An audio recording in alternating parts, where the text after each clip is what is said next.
السلام علیکم ورحمۃ اللہ وبرکاتہ. الحمد للہ رب العالمین والصلاة والسلام علی رسولہ الامین. اما بعد، اعوذ باللہ من الشیطان الرجیم. بسم اللہ الرحمن الرحیم.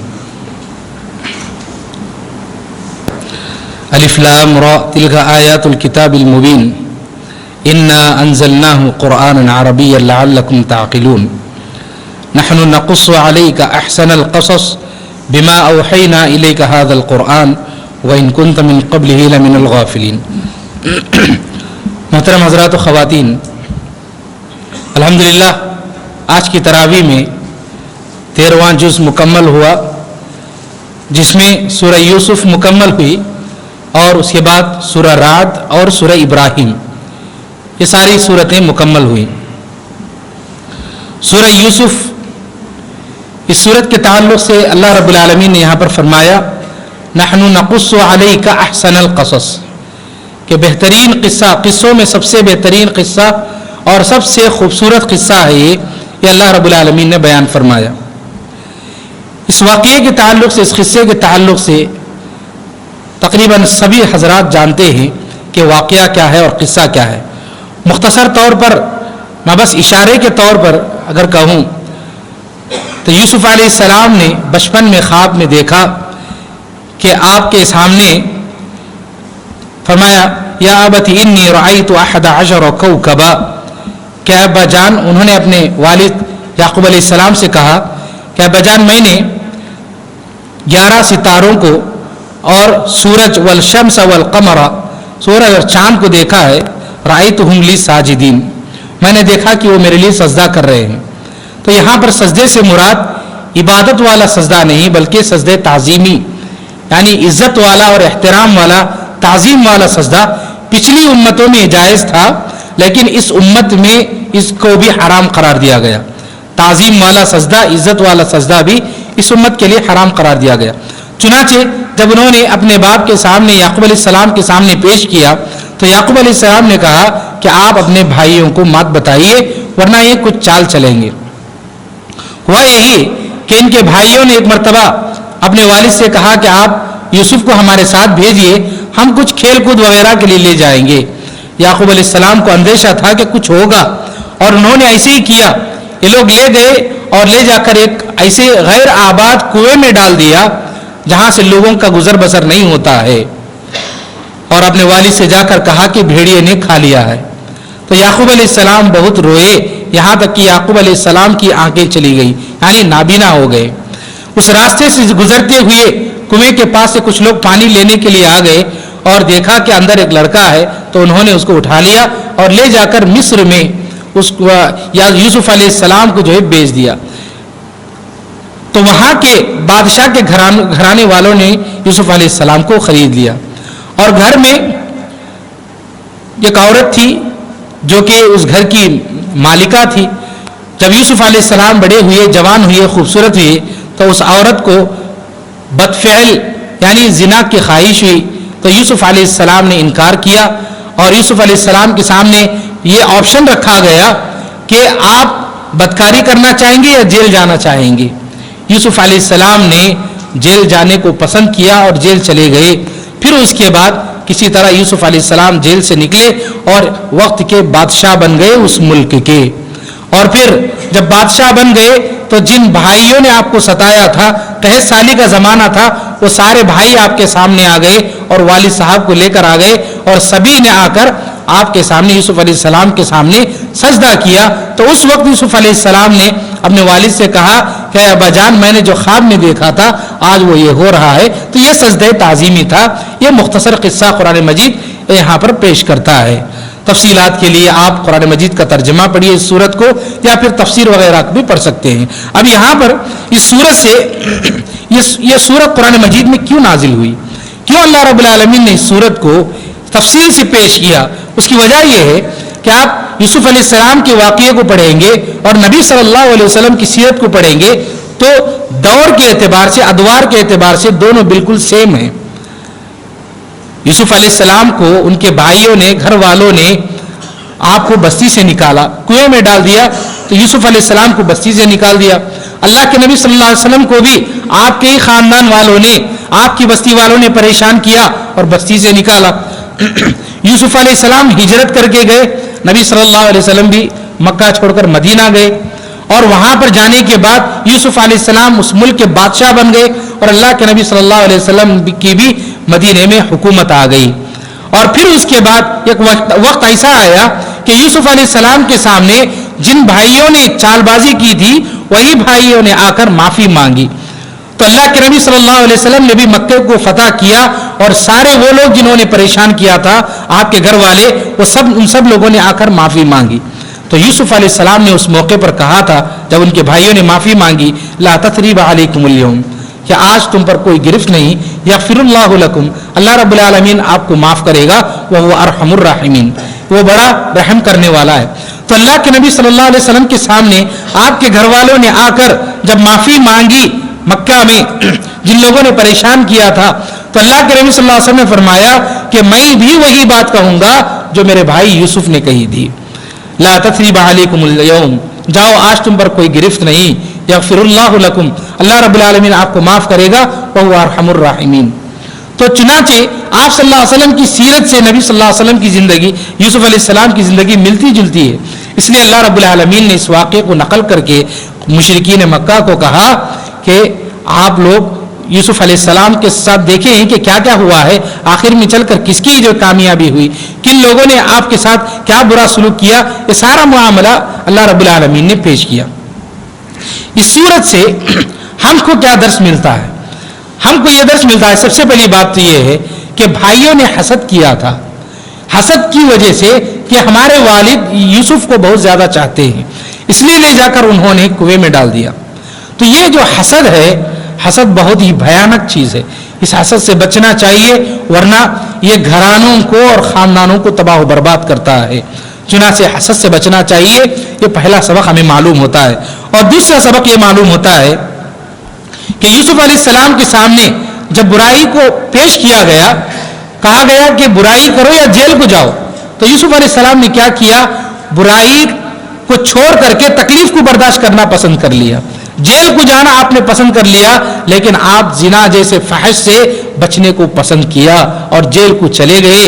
یہ ہر مسلمان کے اندر یہ چیز ہونی چاہیے کہ جب دو آپشن ہمارے پاس آتے ہیں، ایک برائی کا اور ایک تکلیف برداشت کرنے کا، تو تکلیف کو برداشت کر لینا چاہیے لیکن برائی کو چھوڑ دینا چاہیے۔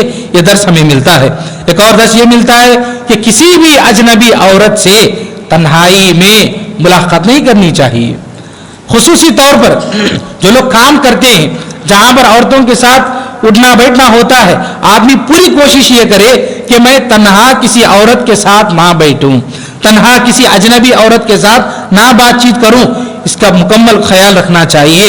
اور اسی طرح یہاں پر دیکھیے اللہ کے نبی صلی اللہ علیہ وسلم نے یہ بھی بیان فرمایا کہ جو نوجوان برائی سے بچتا ہے، بدکاری سے بچتا ہے، اللہ رب العالمین سے ڈرتے ہوئے، قیامت کے دن انسان کے پاس کوئی سایہ نہیں ہوگا بچنے کے لیے، تو ایسے موقع پر ایسے نوجوان کو اللہ رب العالمین اپنے عرش کے نیچے سائے میں جگہ دے گا۔ بہت بڑی جو فضیلت ہے، چنانچہ ہر نوجوان، خاص کر نوجوانوں کے لیے فضیلت ہے کہ ہر قسم کی برائی، بدکاری، فحش، زنا جیسے جتنے بھی کام ہیں جو آدمی اللہ رب العالمین سے ڈرتے ہوئے بچتا ہے، اللہ رب العالمین اس کو اپنے عرش کے سائے میں جگہ دیتا ہے۔ یہ بات ہمیں معلوم ہوتی ہے۔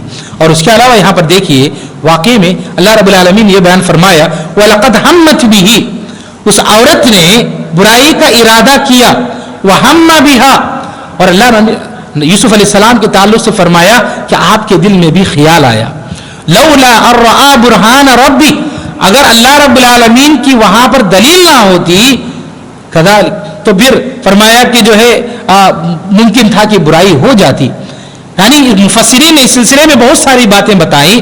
مفسرین نے کہا یوسف علیہ السلام کے دل میں بھی خیال آیا سے مراد برائی کا خیال نہیں آیا، بلکہ انسان ہونے کے اعتبار سے آپ کا دل بھی میلان ہوا، لیکن بدکاری کرنے کا کنفرم خیال جو ہے آپ کے دل میں نہیں آیا، بلکہ انسان ہونے کے ناطے ایک عورت نے جب برائی کی دعوت دی تو انسان ہونے کے ناطے بس دل کا میلان ہوا، لیکن بدکاری کا پورا پکا خیال نہیں آیا۔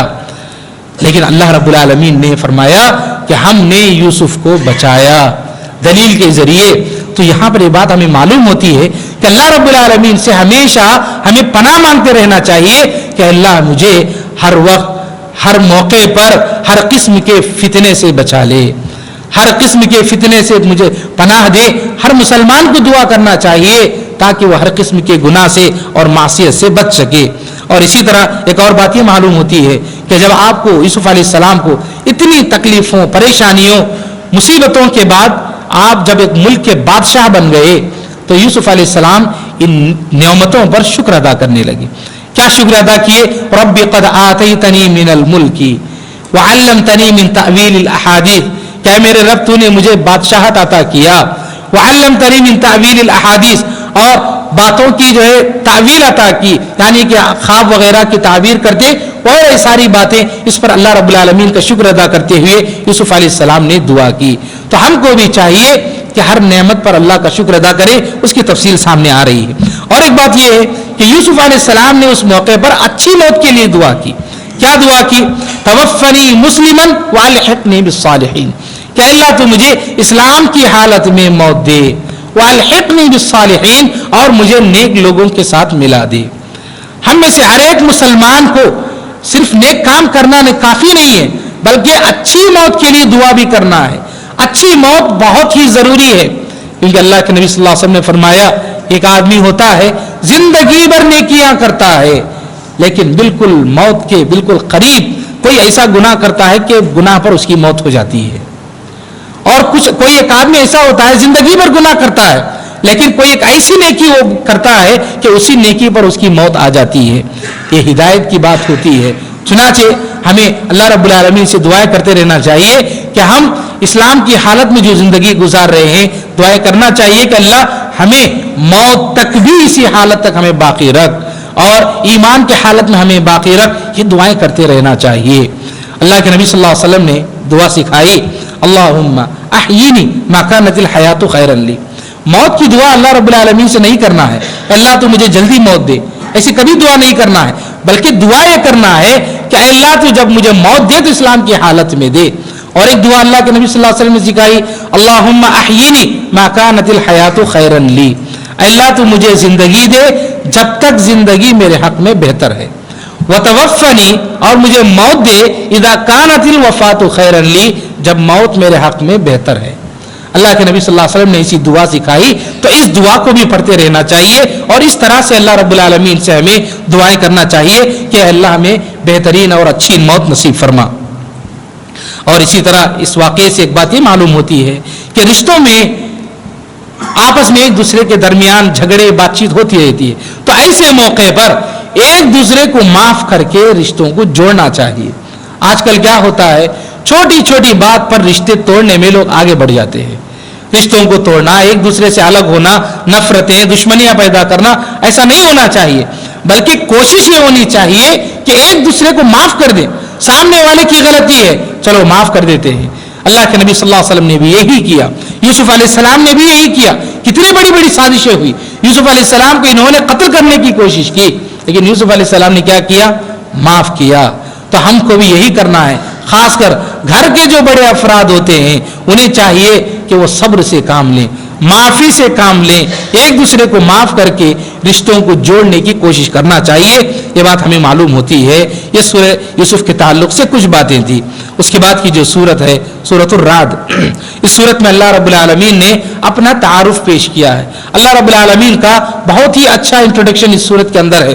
اللہ رب العالمین نے فرمایا, اللہ یعلم ما تحمل کل انثی, صرف اللہ رب العالمین ہی جانتا ہے کہ ماں کے پیٹ میں بچہ کیا ہے, بچہ ہے یا بچی ہے.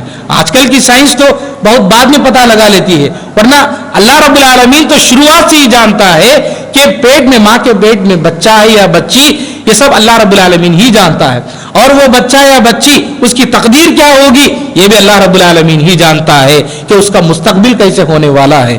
اور فرمایا عالم الغیب, اللہ رب العالمین ہی عالم الغیب ہے, غیب کا جاننے والا صرف اللہ رب العالمین ہے. اور پھر فرمایا وَلِلَّهِ يَسْجُدُ مَنْ فِي السَّمَاوَاتِ وَالْأَرْضِ طَوْعًا وَكَرْهًا, کہ اس کائنات میں, اس زمین اور آسمان میں جتنی بھی چیزیں ہیں سب اللہ کے لیے سجدہ کرتی ہیں. بعض لوگ اعتراض کرتے ہیں کہ اللہ نے کہا کہ سورج بھی چاند بھی سجدہ کرتے ہیں، تو کیسے سجدہ کرتے ہیں؟ ہم سجدہ کرتے ہیں، سر کو جھکاتے ہیں، ہاتھ نیچے رکھ کر سر کو جھکاتے ہیں اور سجدہ کرتے ہیں. تو یہ دوسری چیزیں جو آسمان اور زمین کی ہیں یہ کیسے سجدہ کرتی ہیں؟ ہمیں تو نظر نہیں آتا. تو سجدے کا مطلب کیا ہے، پہلے اس کو سمجھنے کی ضرورت ہے. سجدے کا مطلب یہ ہے کہ آدمی تواضع اور عاجزی کو اللہ کے سامنے پیش کرے کہ اے اللہ میں تیری مخلوق ہوں اور تو میرا خالق ہے. اپنے آپ کو پیش کرنا اللہ کے سامنے گراتے ہوئے، یہ سجدہ ہے. تو ہر مخلوق اپنے حساب سے سجدہ کرتی ہے، اور یہ کیسے سجدہ کرتی ہے ہر مخلوق ہم کو نہیں معلوم. اللہ نے بتایا ہاں ہر مخلوق اللہ رب العالمین کا سجدہ کرتی ہے. جیسے حدیث میں آیا کہ ہر روز صبح سویرے سورج طلوع ہوتا ہے مشرق سے اور مغرب میں جا کر ڈوب جاتا ہے. ڈوبنے کے بعد سورج اللہ رب العالمین کا سجدہ کرتا ہے. سجدہ کر کے اللہ رب العالمین سے اجازت لیتا ہے کہ اے اللہ کیا میں مشرق سے دوبارہ پھر طلوع ہو جاؤں؟ تو اللہ رب العالمین کہتا ہے کہ ہاں جا طلوع ہو جا. ہر دن یہ ہوتا ہے. پھر ایک دن ایسا آئے گا سورج اجازت لے گا تو اللہ رب العالمین کہے گا کہ نہیں آج مشرق سے نہیں مغرب سے طلوع ہو جاؤ، وہ قیامت کا دن ہوگا. تو یہ حدیث ہے. تو سورج کیسے سجدہ کرتا ہے ہم کو نہیں معلوم. اللہ نے بتایا، نبی صلی اللہ علیہ وسلم نے احادیث میں بتائی، ہمیں اس پر ایمان رکھنا چاہیے. چنانچہ یہ بات اللہ رب العالمین نے یہاں پر بیان فرمائی. اور ایک بات یہ بتائی اللہ رب العالمین نے سورت میں الذین آمنوا وتطمئن قلوبهم بذکر اللہ. آج دنیا میں ہمارے پاس سکون کے لیے، انسان اپنے آپ کو سکون پہنچانے کے لیے کیا کیا چیزیں ایجاد کر لیا ہے. مال ہے، دولت ہے، لوگ عیش کرتے ہیں، کیا کیا پکنک کو جاتے ہیں، کیا کیا چیزیں کرتے ہیں اپنے دل کو سکون پہنچانے کے لیے. لیکن اللہ نے فرمایا الذین آمنوا وتطمئن قلوبهم بذکر اللہ الا بذکر اللہ تطمئن القلوب. یقیناً دل کو سکون صرف اللہ رب العالمین کے ذکر سے، اللہ کی عبادت سے ہی پہنچتا ہے. آج دنیا میں لوگوں کے پاس ہر قسم کی نعمت ہے، سب کچھ ہے، آرام وغیرہ کی چیزیں، لیکن انسان سکون سے نہیں ہے، بے چین ہے. کچھ تو مس کر رہا ہے انسان، دل کو سکون نہیں ہے. وہ سکون کہاں ملے گا انسان کو؟ تو اللہ نے فرمایا الا بذکر اللہ تطمئن القلوب. دل کو اگر سکون پہنچانا ہے تو آپ اللہ کا ذکر کیجیے. ایک انسان کیا کرے گا؟ دن بھر محنت کرے گا، کمائے گا، یہ کرے گا، وہ کرے گا. اب اس کو سکون چاہیے، تو سکون کے لیے انسان کیا کرتا ہے؟ مختلف دوسری چیزیں کرتا ہے، لیکن سکون نہیں ملے گا. انسان نماز پڑھے، اللہ رب العالمین کی کتاب کی تلاوت کرے، اس کے بعد دیکھے اس کی زندگی میں سکون ہی سکون ہوگا. ایک چین اس کو ملے گا، آرام ملے گا. اگر زندگی میں کتنی بھی پریشانیاں میری زندگی میں آ جائیں، ایک یقین اس کو ملے گا کہ بھئی یہ ساری پریشانیاں بس دنیا میں، اللہ رب العالمین مجھے آخرت میں جنت دے گا. ایک سکون انسان کو ملے گا. یہ سکون صرف اور صرف اللہ کی عبادت سے ملے گا. یہ اللہ رب العالمین نے یہاں پر بتایا. اس کے بعد کی جو سورت ہے سورہ ابراہیم، اس سورت میں دو ہی موضوعات بہت زیادہ پیش کیے گئے ہیں. وہ دو موضوعات یہ ہیں، اللہ رب العالمین نے اس سورت میں بتایا کہ اللہ رب العالمین کس کو کس بنیاد پر نعمتیں دیتا ہے اور کس بنیاد پر نعمتیں لوگوں سے چھینتا ہے. نعمتیں کس بنیاد پر دیتا ہے؟ فرمایا اللہ نے لئن شکرتم لازیدنکم. اگر آپ اللہ کا شکر ادا کرو گے تو اللہ نے فرمایا کہ آپ میرا شکر ادا کرو، میں آپ کو اور زیادہ دوں گا. ولئن کفرتم، اگر میری ناشکری کرو گے، ان عذابی لشدید، تو پھر میرا عذاب بہت سخت ہے. یہ اصول ہے اللہ رب العالمین کا. شکر ادا کرو نعمتیں اور ملیں گی، ناشکری کرو گے تو پھر میرا عذاب ہے. یہ اللہ نے بیان فرمایا. چنانچہ یہ دو اصول ہمیں اپنی زندگی میں یاد رکھنے کی ضرورت ہے. اس بات کو پیش کرتے ہوئے اللہ نے مثال کے بھی ذریعے سمجھایا. مثال کے طور پر اللہ رب العالمین نے فرمایا وقال الذین کفروا لرسلهم، کہ جب کفار نے اپنے رسولوں سے کہا لنخرجنکم من ارضنا، کہ ہم آپ کو اپنی بستی سے نکال دیں گے، ولتعودن فی ملتنا، اور تم کو ہم اپنی ملت میں اپنے مذہب میں شامل کریں گے. تو اللہ رب العالمین نے فرمایا فاوحى الیہم ربهم لنهلکن الظالمین. تو اللہ رب العالمین نے ان کے رب نے ان پر وحی نازل کی اور کہا کہ ہم ان قریب ان لوگوں کو برباد کر دیں گے.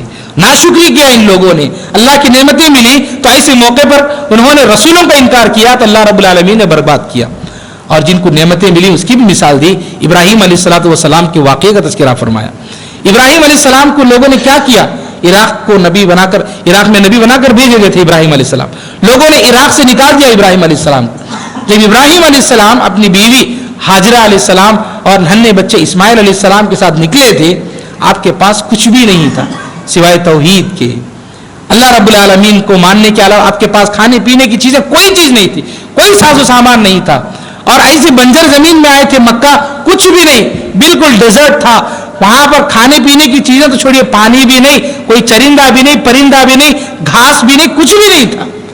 جب وہاں پر پہنچے تو اللہ رب العالمین نے صرف اس توحید کی بدولت اللہ رب العالمین نے آپ کو پانی دیا, کھانا دیا. اور ابراہیم علیہ السلام نے اس موقع پر دعا کی تھی. کیا دعا کی تھی؟ وَارْزُقْهُم مِّنَ الثَّمَرَاتِ لَعَلَّهُمْ يَشْكُرُونَ. ابراہیم علیہ السلام نے دعا کی تھی کہ اللہ تو کھانا, پانی, فروٹس, یہ ساری چیزیں دے, رزق دے, یہ دعا کی تھی. اس دعا کی بدولت اللہ نے فرمایا کہ اے مشرکین, اے کفار جو مکہ میں تم لوگ ہو, قریش کے لوگ ہو, ابراہیم کی دعا کی بدولت آج تک تم کو وہ رزق مل رہا ہے. اور وہ رزق کھا کر اللہ رب العالمین کا آج آپ لوگ ناشکری کر رہے ہیں, اللہ رب العالمین کی نافرمانی کر رہے ہیں. یہ اللہ رب العالمین نے اس صورت میں پیش کیا. اور اس دعا کی بدولت آج بھی دیکھیے الحمدللہ مکہ وغیرہ کے علاقوں میں, آس پاس میں اللہ رب العالمین کی کتنی نعمتیں ہیں. اہل علم کہتے ہیں کہ دنیا بھر کے سارے جتنے بھی فروٹس ہیں وہاں پر کسی طرح پہنچ جاتے ہیں. یہ ابراہیم علیہ السلام کی دعا کا نتیجہ ہے کہ وہاں پر ہر قسم کی نعمت ہے, اور قیامت تک وہاں پر ایمان باقی رہے گا. تو غرض یہ کہ یہاں پر ہمیں صورت میں یہ بات بتائی گئی کہ ہم ہمیشہ اللہ رب العالمین کو یاد رکھیں. اللہ رب العالمین نے زندگی میں ہمیں جو بھی نعمتیں دی, نعمت کا مطلب آدمی ہرگز یہ نہ سمجھے, دوسروں سے کمپیئر نہ کرے. سامنے والا آدمی اچھا ہے, میں کیوں اتنا اچھا نہیں ہوں, یہ کمپیریزن بالکل نہیں ہونا چاہیے. بلکہ انسان یہ دیکھے کہ اللہ رب العالمین نے مجھے کتنی نعمتیں دی ہیں. یہی اللہ نے فرمایا وَآتَاكُم مِّن كُلِّ مَا سَأَلْتُمُوهُ, آپ لوگوں نے جو کچھ بھی مانگا سب کچھ اللہ رب العالمین نے دیا. وَإِن تَعُدُّوا نِعْمَتَ اللَّهِ لَا تُحْصُوهَا, اگر آپ لوگ اللہ کی نعمتوں کو گننے کی کوشش کرو گے تو گن ہی نہیں پاؤ گے. یہ اللہ نے فرمایا کیا نعمتیں ہیں. انسان سانس لیتا ہے, یہ بھی ایک نعمت ہے. انسان دیکھتا ہے, یہ بھی ایک نعمت ہے. انسان کھاتا ہے, پیتا ہے, بیٹھتا ہے, اٹھتا ہے, سوتا ہے, یہ سب نعمتیں ہیں. اگر یہ نعمت انسان اس کی اہمیت محسوس نہ ہو تو ہاسپٹل جائے, ہاسپٹل جا کر دیکھے کیسے کیسے مریض پائے جاتے ہیں. سانس کی بیماری کا ایک آدمی, آنکھ ایک آدمی کو نہیں, ایک آدمی کو سنائی نہیں دیتا, ایک آدمی بول نہیں پاتا, ایک آدمی چل نہیں سکتا, ایک آدمی کو ہاتھ نہیں ہے, کیسی کیسی بیماریاں. ایسے لوگوں کو دیکھ کر انسان اللہ رب العالمین کا شکر ادا کرے. لیکن اللہ نے فرمایا یہاں پر ان الانسان لظلوم کفار, یقیناً انسان کیا ہے, ناشکرا ہے. اتنی ساری نعمتوں کے ملنے کے باوجود بھی چنانچہ ہمیں تعلیم یہاں پر یہ دی گئی ہے کہ ہر نعمت پر ہم اللہ کا شکر ادا کریں, ناشکری ہرگز نہ کریں. دنیا کی جو بھی نعمتیں ہمیں ملی کسی سے کمپیئر نہ کریں, اونچے لوگوں سے کمپیئر نہ کریں, بلکہ ہم سے کم جو لوگ ہیں ان سے کمپیئر کریں. اس کے مقابلے میں اللہ نے مجھے بہت خوش رکھا ہے, اس چیز کا خیال رکھتے ہوئے آدمی ہمیشہ اللہ کا شکر ادا کرے تو انشاءاللہ اللہ رب العالمین اس دنیا میں بھی ہماری زندگیوں میں برکتیں عطا فرمائے گا, اور قیامت کے دن بھی اس کا بہترین بدلہ عطا فرمائے گا. رب العالمین سے دعا ہے کہ اللہ تعالی ہم سب کو ان باتوں پر عمل کرنے کی توفیق نصیب فرمائے. اللہ ہم سب کو نیک اعمال کثرت سے کرنے کے اللہ ہمیں توفیق نصیب فرما. اللہ ہمارے گناہوں کو معاف فرما. اللہ جب تک زندگی دے کتاب و سنت کے مطابق زندگی گزارنے کی توفیق نصیب فرما. جب موت آئے خاتمہ بالخیر نصیب فرما. آمین واخر دعوانا الحمدللہ رب العالمین. ربنا تقبل منا انك انت السميع العليم وتب علينا انك انت التواب الرحيم برحمتك يا ارحم الراحمين والحمد لله رب العالمين.